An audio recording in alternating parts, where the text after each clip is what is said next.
Dagsa ng mga bakasyonista ang bagong zipline adventure sa Makilala, North Cotabato. Ito raw ang pinakamahabang zipline sa Asia.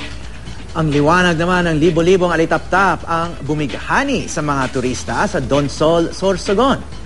Narito ang report.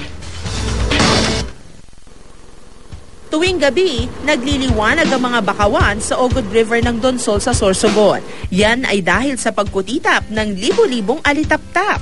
Ang tila kumikislap na kulisap, indikasyon umano ng kalinisan ng hangin sa lugar. Kaya naman maraming turista ang namamangha sa ganda at payapang tanawing ito. It's very, very beautiful.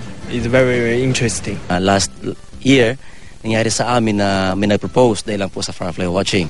So, bali, surprise sa akin na narinig ko na, will you marry me on the time? Dahil lalo sa firefly watching na yan. Kasi sabi nila is looks like the magical light during the night time. Sa halagang 1,250 pesos, pwede ka na mag-cruise sa 7 kilometrong haba ng ilog habang pinagmamasdan ang mga nakabibighaning alitap-tap.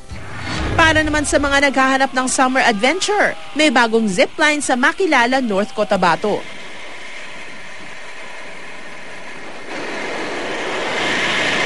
Ito raw ang sinasabing pinakamahabang zipline sa Asia. May haba kasi itong 1.2 at 1.3 kilometers ang ziplines na patawid sa kabilang bundok.